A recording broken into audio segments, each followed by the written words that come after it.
ಊಟ ತಿಂಡಿ ಕರೆಕ್ಟ್ ಆಗಿ ಮಾಡದೆ ನಟ ವಿಜಯ ರಾಘವೇಂದ್ರ ಅವರು ಬಹಳನೇ ಕಣ್ಣೀರಾಗ್ತಾ ಇದ್ದಾರೆ. ತಾಯಿ ಅಂದ್ರೆ ನಿಜವಾಗ್ಲು ವಿಜಯ ರಾಘವೇಂದ್ರ ಅವರಿಗೆ ಮತ್ತೆ ಶ್ರೀಮುರಳಿ ಅವರಿಗೆ ತುಂಬಾನೇ ಅತ್ಯುತ್ತಮವಾಗಿದ್ರು, ತುಂಬಾನೇ ಕ್ಲೋಸ್ ಇದ್ರು. ತಾಯಿಯ ಒಂದು ಅಗಲಿಕೆಯಿಂದಾಗಿ ವಿಜಯ ರಾಘವೇಂದ್ರ ಅವರು ಬಹಳನೇ ಕಂಬನಿ ಮಿಡಿಯುತ್ತಿದ್ದಾರೆ. ಹೌದು, ಯಾಕೆಂದ್ರೆ ಮೊನ್ನೆ ನೀವು ಇನ್ಸಿಡೆಂಟ್ ನೋಡಿರ್ತೀರಾ. ಆ, ಬೆಳ್ಳಂಬೆಳಿಗ್ಗೆ ಕೊನೆ ಉಸಿರು ಎಳೆಯುತ್ತಾರೆ. ಬಟ್ ಒಂದು ವಾರದಿಂದ ಚಿಕಿತ್ಸೆನ ಕೊಡಿಸ್ತಾ ಇದ್ರು. ಡಾಕ್ಟರ್ ಹೇಳಿದ ಪ್ರಕಾರ ರಿಕವರಿ ಚಾನ್ಸಸ್ ಇದೆ ಅಂತ ಹೇಳ್ತಾ ಇದ್ರು. ಮತ್ತ ಒಂದು ಏನು ತಾಯಿಯ ಒಂದು ಕೊನೆ ಕ್ಷಣ ಆಗಿರ್ಬೋದು, ತಾಯಿ ಕಣ್ಬಿಟ್ಟು ನೋಡುವಂತ ಟೈಮು, ಅವರ ಕೈ ಹಿಡಿದು ಅವರ ಕೆನ್ನೆ ಸವರಿ ಎಲ್ಲವನ್ನೂ ಕೂಡ ಮಾಡ್ತಾ ಇದ್ರು. ವಿಜಯ ರಾಘವೇಂದ್ರ ಅವರು ಮತ್ತೆ ಶ್ರೀಮುರಳಿ ಅವರು ಶೂಟಿಂಗ್ಗೆ ಬೇಕಾಗಿ ತಾಯಿಯನ್ನ ನೋಡ್ಕೋತಾ ಇದ್ರು, ಆಸ್ಪತ್ರೆಯಲ್ಲಿ ಓಡಾಡ್ತಾ ಇದ್ರು. ಚಿಕಿತ್ಸೆ ಫಲಕಾರಿಯಾಗದೆ ಬೆಳಗ್ಗೆ ಅವರು ಕೊನೆ ಉಸಿರೆಳೆಯುತ್ತಾರೆ. ಆ ಒಂದು ಕ್ಷಣ ಇದೆಯಲ್ಲ, ವಿಜಯ ರಾಘವೇಂದ್ರ ಅವ್ರಿಗೆ ನಿಜವಾಗ್ಲು ನಿಂತಲ್ಲೇ ಕುಸಿದಂತಾಗತ್ತೆ. ಯಾಕಂದ್ರೆ ಒಂದು ಹೋಪ್ ಇತ್ತು, ಇನ್ನ ಬಾಳುವಂತ ಒಂದು ವಯಸ್ಸಲ್ವಾ.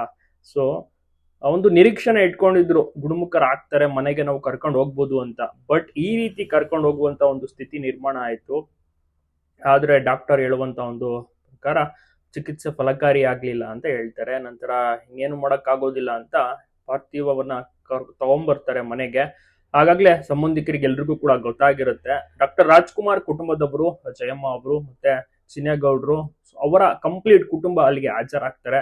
ಶಿವಣ್ಣ ಅವರು ಬರ್ತಾರೆ, ಅಪ್ಪು ಅವರ ಮಕ್ಕಳು, ಅಶ್ವಿನಿ ಮೇಡಮ್ ಅವರು, ವಿನಯ್ ರಾಜ್ಕುಮಾರ್, ಯುವ ರಾಜ್ಕುಮಾರ್, ಸೊ ಕಂಪ್ಲೀಟ್ ಎಲ್ಲಾ ಕುಟುಂಬಸ್ಥರು, ಸಾಕಷ್ಟು ಗಣ್ಯಾತಿ ಗಣ್ಯರು, ಚಿತ್ರರಂಗಕ್ಕೆ ಸಂಬಂಧಪಟ್ಟಂತವ್ರು ಎಲ್ಲರೂ ಕೂಡ ಬರ್ತಾರೆ. ಶ್ರೀಮುರಳಿ ಅವರ ಸ್ನೇಹಿತರು ಸಹ ಬಂದು ಅಂತಿಮ ದರ್ಶನವನ್ನ ಪಡ್ಕೊಂಡು ಹೋಗ್ತಾರೆ. ಪಾಪ ವಿಜಯ ರಾಘವೇಂದ್ರ ಅವರಿಗೆ ತುಂಬಾನೇ ನೋವು, ಕಣ್ಣೀರು ಮತ್ತೆ ತಾಯಿಯ ನೆನಪು.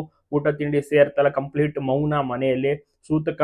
ಜೊತೆಗೆ ಸಿನಿಮಾಗೆ ಒಂದು 10-15 ದಿವಸ ಬ್ರೇಕ್, ಎಲ್ಲೂ ಕೂಡ ಶೂಟಿಂಗ್ ಹೋಗೋದಿಲ್ಲ ವಿಜಯ ರಾಘವೇಂದ್ರ ಅವರು, ಶ್ರೀಮುರಳಿ ಅವರು. ಅದಕ್ಕೆ ಮನೆಯಲ್ಲೇ ಫ್ಯಾಮಿಲಿ ಒಟ್ಟಿಗೆ ಇರ್ತಾರೆ. ಈ ಒಂದು ಟೈಮಲ್ಲಿ ಎಲ್ಲೂ ಅಂತ ಮನ್ಸಿರೋದಿಲ್ವಲ್ಲ, ಸೊ ಹೀಗಾಗಿ ತುಂಬಾನೇ ನೋವನ್ನ ಅನುಭವಿಸ್ತಾ ಇದ್ದಾರೆ. ನಿಮ್ಗೂ ಕೂಡ ಇಷ್ಟನ ನಟ ವಿಜಯ ರಾಘವೇಂದ್ರ ಅವರು, ಶ್ರೀಮುರಳಿ ಅವರು ಸೂಪರ್ ಸಿನಿಮಾಗಳನ್ನೆಲ್ಲ ಮಾಡ್ಕೊ ಬಂದಿದ್ದಾರೆ, ಕಂಪ್ಲೀಟ್ ಬ್ಯುಸಿ ಆಗ್ಬಿಟ್ಟಿದ್ದಾರೆ.